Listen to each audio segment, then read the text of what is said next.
Hello my dear friends, आप सब कैसे हैं? आई होप आप सब बढ़िया हो।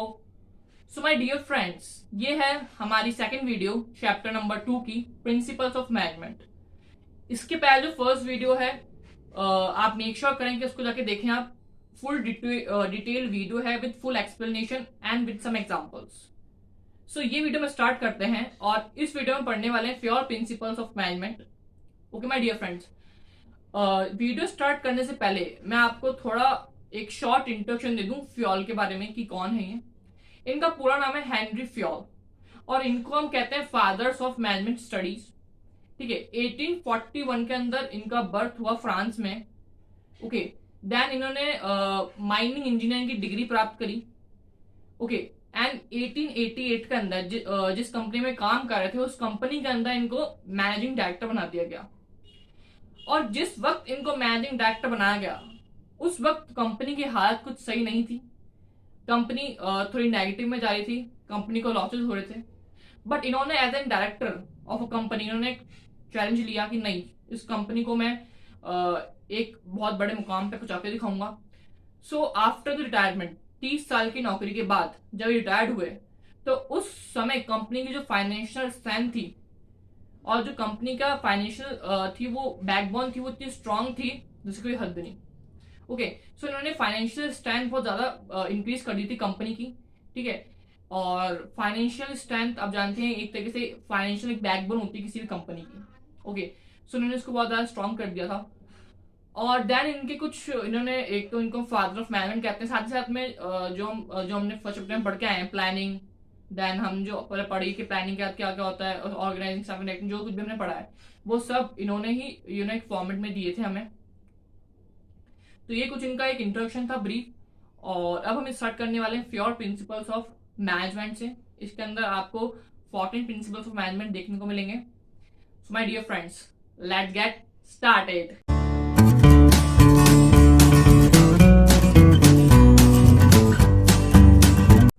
ओके माय डियर फ्रेंड्स, तो अब हम करते हैं स्टार्ट।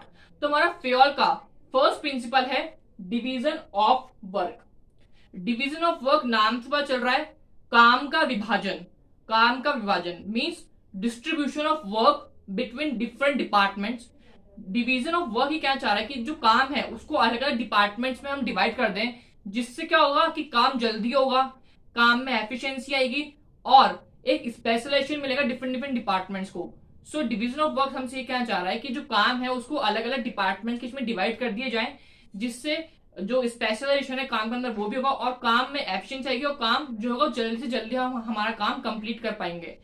तो और ये चीज आप सब भी जानते हैं कि अगर हम काम को डिवाइड कर दें, अगर एक जना है और अगर सारा काम उसको दे दें, उसको बोलेंगे हम कि सब कुछ तेरे को करना है, तो वो नहीं कर पाएगा और उतनी फ्लुएंट से नहीं कर पाएगा ना, उसमें उतनी एफिशिएंसी होगी। लेकिन अगर वही काम हम 3-4 लोगों में डिवाइड कर दें तो काम जल्दी भी होगा और काम में एफिशिएंसी भी आएगी और एक स्पेशलाइजेशन काम भी हमें मिलेगा।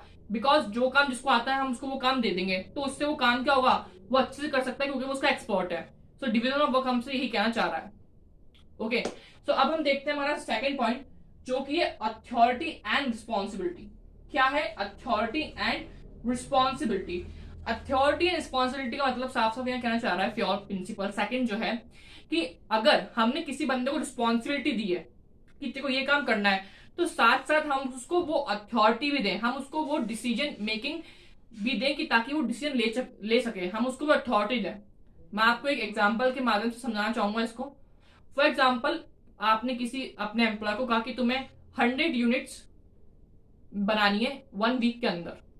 अब आपने उसको रिस्पॉन्सिबिलिटी दे दी कि तेरे को 100 यूनिट्स बनानी है, बट आपने उसको अथॉरिटी नहीं दी।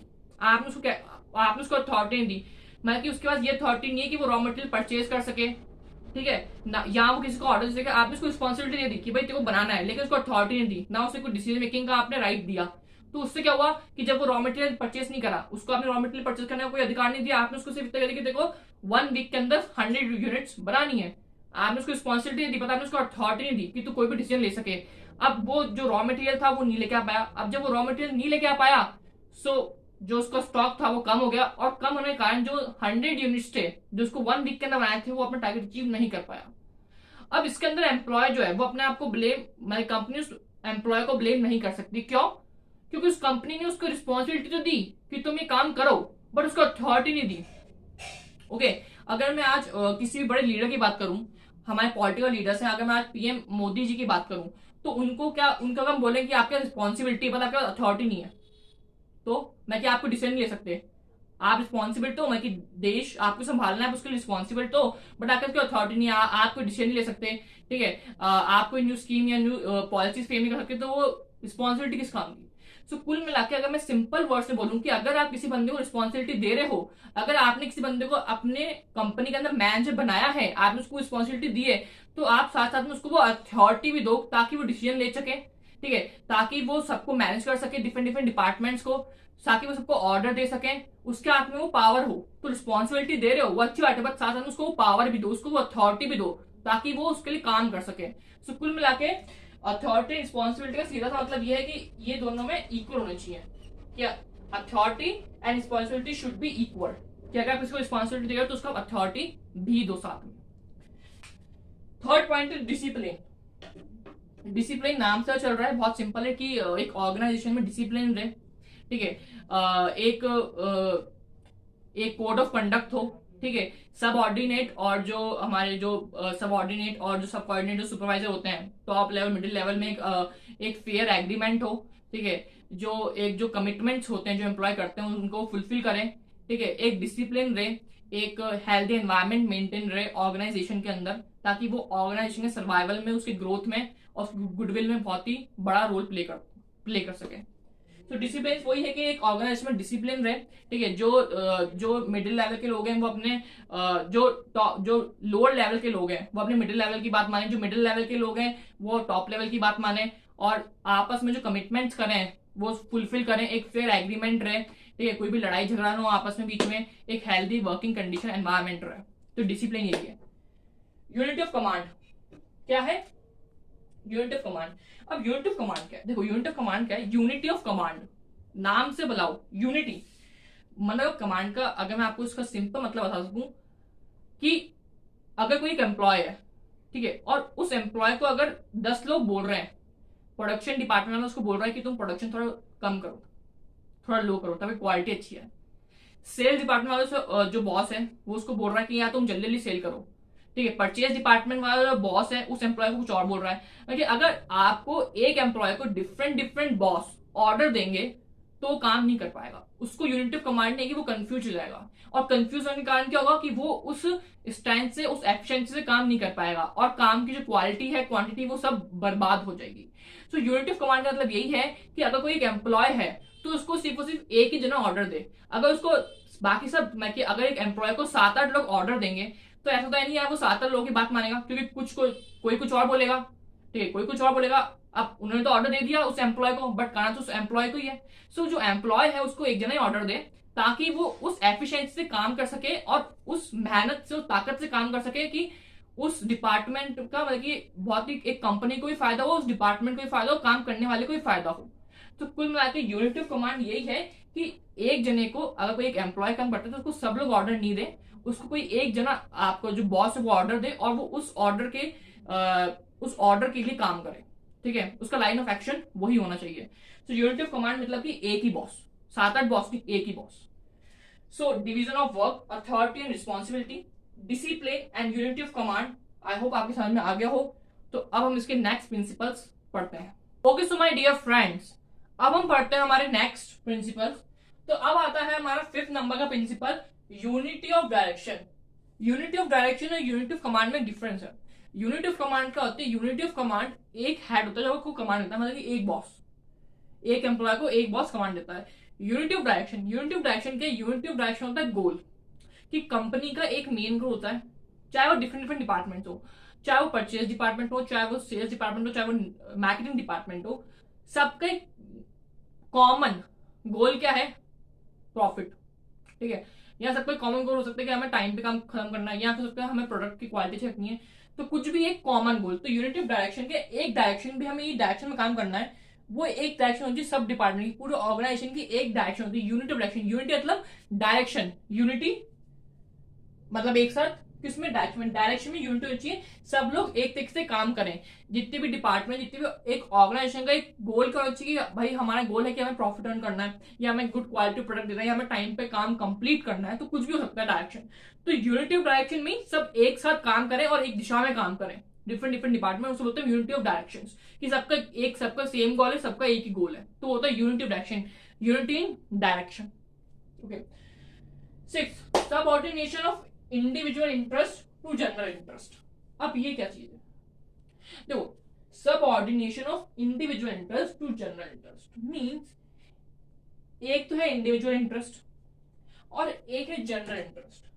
अब जनरल इंडिविजुअल इंटरेस्ट तो एक पर्टिकुलर एक एम्प्लॉय का, एक मैनेजर का जो इनटू इंडिविजुअल होता है, और जनरल इंटरेस्ट मींस जिसमें मेजॉरिटी ऑफ लोग हो, वो सब होता है एक जनरल इंटरेस्ट। तो यहाँ पे सिंपल बात ही करी गई है कि हम इंडिविजुअल इंटरेस्ट को प्रायोरिटी कम देके हम जनरल इंटरेस्ट को ज्यादा प्रायोरिटी देंगे, ठीक है, ऑन द बेसिस कि जनरल इंटरेस्ट जो है उसको ज्यादा प्रायोरिटी मिलेगी ओवर द इंडिविजुअल इंटरेस्ट, ठीक है। फॉर एग्जाम्पल आज कोई मैनेजर है, ठीक है, और उसे कोई भी डील साइन करनी है, तो वो अपने इंडिविजुअल फायदे के लिए दिखेगा, वो देखेगा हमारी ऑर्गेनाइजेशन को और हम पूरी टीम को उससे क्या फायदा मिलता है। तो जनरल इंटरेस्ट मीन्स कि आप देखोगे आपकी ऑर्गेनाइजेशन को क्या है, और जब मेजोरिटी ऑफ लोग आपके ऑर्गेनाइजेशन में चाहते हैं, आप वो चीज देखोगे। तो उसे बोलते हैं इंडिविजुअल इंटरेस्ट। नहीं कि आज फॉर एग्जाम्पल मैनेजर है या कोई बड़ी कंपनी का कोई भी बड़े पद पे कोई इंसान है, सो वो ये सोचेगा कि कोई भी डील साइन करता है, कोई भी कंपनी से रिलेटेड काम करते हैं, वो ये नहीं सोचेगा कि इसमें मेरा इंटरेस्ट क्या है, नहीं, उसको देखना पड़ेगा कि जनरल इंटरेस्ट क्या है, हमारी ऑर्गेनाइजेशन का किसमें इंटरेस्ट है, मेजोरिटी ऑफ एम्प्लॉय क्या चाहते हैं। तो जनरल इंटरेस्ट को प्रायोरिटी मिलेगी over the individual interest. Okay, so general interest जो है उसको अगर आपको प्रायोरिटी देनी है, तो उससे पहले आपको इंडिविजुअल इंटरेस्ट को प्रायोरिटी देनी पड़ेगी, ठीक है। जब तक आप जो एम्प्लॉय हैं उनके आप नीड्स को फुलफिल नहीं करेंगे, तो अपना जनरल इंटरेस्ट भी फुलफिल नहीं कर पाएंगे। सो इंडिविजुअल इंटरेस्ट को प्रायोरिटी में जनरल इंटरेस्ट को, बट आपको इंडिविजुअल इंटरेस्ट का भी ध्यान रखना पड़ेगा, बिकॉज जब तक आप इंडिविजुअल जो इंटरेस्ट में पूरे नहीं होंगे, तो आप जनरल इंटरेस्ट आपके कंप्लीट नहीं हो पाएंगे। ओके, देन हम बात करते हैं remuneration of the persons. Remuneration of employ person में होता है सैलरी, कि आप उनको एक फेयर सैलरी दें, जिससे वो अपना जो स्टैंडर्ड ऑफ लाइफ है उसको इम्प्रूव कर सकें, ठीक है। उनको सारे जो उनकी सुविधाएं हैं वो आप उनको प्रोवाइड करें, ठीक है। उनको एक आप उनको बोनस दें, या फिर कोई भी इनिशिएटिव होता है वो दें। यहाँ पे आप उनको बहुत सारे पर्क्स होते हैं, पर्क्स मीन्स जो बहुत सारे अदर बेनिफिट्स होते हैं, वो सब हम आगे पढ़ेंगे उसका एक एम्प्लॉय। यहाँ पे पर्टिकुलरली बात करी गई है remuneration means related to salary, कि आप उनको एक अच्छा सैलरी है जिससे वो अपना एक स्टैंडर्ड ऑफ लिविंग जो है उसको इंप्रूव कर पाए, उससे वो भी खुश रहें, और अगर जब जो आपके एम्प्लॉय हैं वो खुश रहेंगे, और वो जब वो अपना स्टैंडर्ड ऑफ लिविंग है वो अपनी जो टारगेट उनको अचीव कर पाएंगे, तो ही आपको कंपनी का टारगेट अचीव होगा। अगर आपके एम्प्लॉय आपसे परेशान है या आपकी ऑर्गेनाइजेशन उनके लिए कुछ नहीं कर रही है, तो आप जो अपना जनरल इंटरेस्ट है, जो मैंने अभी बताया आपको, यहाँ जो अपना टारगेट है वो कंप्लीट नहीं कर पाते। सो आप उनको एक अच्छा सा स्टैंडर्ड ऑफ लिविंग सैलरी दें, उनको एक फेयर रिम्यूनरेशन दें, ठीक है, जिससे उनका भी फायदा हो और आपको भी फायदा हो। उनको बोनस दें, अगर मान लीजिए किस साल आपको ज्यादा प्रॉफिट होता है, तो आप उस प्रॉफिट का जो कुछ परसेंटेज है अपने एम्प्लॉयज को भी दें, इन द किसी भी रूप में हो सकता है वो, चाहे वो बोनस हो, चाहे वो पर्क्स हो, चाहे वो कुछ भी हो सकता है, ठीक है। सो ये सब सारी चीजें होती हैं। सो आई होप आपको समझना होगा यूनिटी ऑफ डायरेक्शन, की एक कंपनी की ऑर्गेनाइजेशन की एक डायरेक्शन, उस पर वो काम करें, एक goal. Okay, subordination of individual interest to general interest, जो इंडिविजुअल इंटरेस्ट है उसको प्रायोरिटी कम देकर हम जनरल इंटरेस्ट को ज्यादा प्रायोरिटी देंगे, ठीक है। और जो भी मैंने जैसे बताया आपको, कुछ भी अगर आप सोचते हैं तो आपको देखना पड़ेगा मेजॉरिटी ऑफ ऑर्गेनाइजेशन है, मेजॉरिटी ऑफ एम्प्लॉय क्या चाहते हैं, वो प्रायोरिटी बेसिस पे। Remuneration of persons, good and fair salary उनको मिले ताकि अपना स्टैंडर्ड ऑफ लिविंग अचीव कर सकें। ओके फ्रेंड्स, तो हम हमारी वीडियो को आज यहीं पे एंड करते हैं, ठीक है। आप बिकॉज यार दोस्तों वीडियो क्या है बहुत ज्यादा लंबी हो जाती है फिर, तो मुझे लगता है कि पहले एक बार आप जितने मैंने आज आपको 7 फेयर प्रिंसिपल मैनेजमेंट पढ़ाए हैं, आप एक बार उनको जाके रिवाइज करिए, ठीक है। और उसके बाद हम हमारी नेक्स्ट वीडियो में इसके बाकी बचे हुए जो 7 हैं वो हम उसके बाकी वीडियो में देख लेंगे, ठीक है। So I hope you like this video. So please यार शेयर करो, सब्सक्राइब करो, and please press the bell icon for the latest notification. And यार अगर वीडियो अच्छी लगती है तो यार प्लीज कमेंट करो, और कमेंट करके बताओ जो तुम्हें लगता है कि कुछ तुम्हारे जो भी क्वेश्चंस हैं वो तुम मुझे कमेंट में पूछ सकते हो, और तुम मुझे कमेंट करके बताओ ताकि मैं और ज्यादा इंप्रूव कर सकूं मेरी वीडियो क्वालिटी। एंड और मेरा पूरी कोशिश ये रहती है यार कि मैं तुम्हें बेस्ट से बेस्ट कंटेंट प्रोवाइड करूं with quality of content. So यार प्लीज शेयर करो, सब्सक्राइब करो, and please press the bell icon for the latest notification. And thank you and enjoy the video.